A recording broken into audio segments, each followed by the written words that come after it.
नमस्कार, स्वागत है आपका हमारे चैनल द मास्टर कोचिंग पे। आज की वीडियो में हम सोशल साइंस के चैप्टर 1 के जितने भी महत्वपूर्ण प्रश्न हैं उनको लेकर आए हैं। जैसे कि हिस्ट्री का चैप्टर 1 हो गया, सिविक्स का चैप्टर 1 और जियोग्राफी का चैप्टर 1। इन तीनों के चैप्टर 1 का जितने भी महत्वपूर्ण प्रश्न हैं वो हम आज के वीडियो में आपको बताएंगे। चलिए वीडियो को शुरू करते हैं। पहला प्रश्न है कि प्रकृति से प्राप्त और बिना किसी संशोधन के उपयोग किए संसाधन कहलाते हैं। तो ये कहलाते हैं प्राकृतिक संसाधन। चलिए आगे देखते हैं। प्रश्न 2 है कि जिन संसाधनों की मात्रा ज्ञात है उन्हें क्या कहते हैं? उन्हें वास्तविक संसाधन कहते हैं। प्रश्न 3 है कि जैव संसाधनों का एक उदाहरण है। तो इसका आंसर है डी, जानवर जाएगा। प्रश्न 4 है कि कोयला किसका उदाहरण है? तो ये गैर नवीकरणीय संसाधन का उदाहरण है। चलिए प्रश्न 5 देखते हैं। प्रश्न 5 है कि प्रौद्योगिकी का एक उदाहरण है।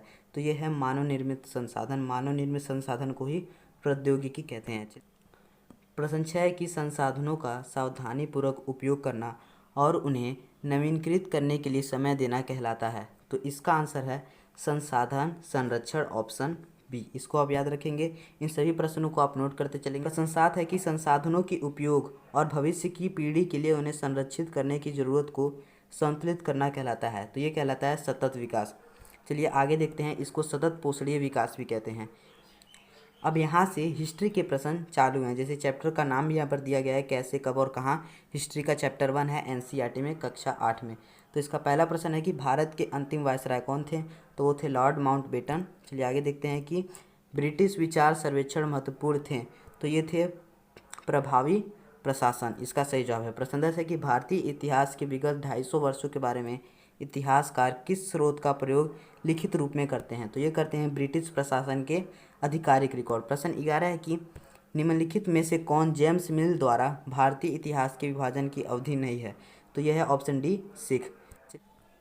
आगे देखते हैं प्रश्न 12। प्रश्न 12 है कि इतिहास का वर्णन करने का स्रोत कौन सा नहीं है? तो इसका सही जवाब है दो लोगों के बीच बातचीत। चलिए आगे देखते हैं। प्रश्न 13, भारत के राष्ट्रीय अभिलेखागार का गठन कब हुआ? तो इसका सही जवाब है 1920। अब यहाँ से आप देखेंगे तो सिविक्स के प्रश्न चालू हो गए हैं। भारतीय संविधान कक्षा 8 MCQs प्रश्न। तो इसका पहला प्रश्न है कि किस लक्ष्य या सिद्धांत को उसके सबसे उत्कृष्ट का उत्तम रूप में क्या कहते हैं? तो इसका सही जवाब है बी, आदर्श। प्रश्न 15 की राष्ट्रवादी आंदोलन किस समय तक गति पकड़ चुका था? तो इसका सही जवाब है 20वीं सदी की शुरुआत में। प्रश्न 16 है कि नेपाल के राजा ने आखिरकार सरकार के प्रमुख के रूप में कब पदभार संभाला? तो इसका सही जवाब है फरवरी 2005 में। चलिए प्रश्न 17 है कि सार्वभौमिक वयस्क मताधिकार के तहत सरकार के गठन में किसकी भूमिका है? तो ये है सभी वयस्क भारतीय। चलिए प्रश्न 18 है कि प्रतिनिधि चुनने में भारत के नागरिक किस प्रकार की भूमिका निभाते हैं? तो ये इसका सही जवाब है ऑप्शन सी, प्रत्यक्ष। प्रश्न 19 है कि सरकार के लोकतांत्रिक स्वरूप में स्वतंत्र लोगों से क्या तात्पर्य है? तो इसका सही जवाब है ऑप्शन ए, संप्रभु। अब देखते हैं प्रश्न 20। प्रश्न 20 है कि यदि एक 13 वर्ष का बच्चा किसी कारखाने में काम करता है तो उसे क्या कहेंगे? तो इसका सही जवाब है बी, बाल श्रम। प्रश्न 21 है कि निम्नलिखित में से कौन से मौलिक अधिकार हैं? तो इसका सही जवाब है ये सभी। लेकिन आप याद रखिएगा कि मौलिक अधिकारों की संख्या कितनी है? 6। पहले कितनी थी? 7। तो पहले 7 मौलिक अधिकार थे, लेकिन संविधान के 44वें संशोधन में 7वां संपत्ति का अधिकार हटा दिया गया। तो इसलिए अब 6 मौलिक अधिकार हैं। इसको आप याद रखिएगा। चलिए मिलते हैं अगली वीडियो में। चैनल को जरूर सब्सक्राइब करें, क्योंकि जितना भी अपडेट होगा आपको चैनल सब्सक्राइब करेंगे तभी मिलेगा। चलिए मिलते हैं अगली वीडियो में। धन्यवाद।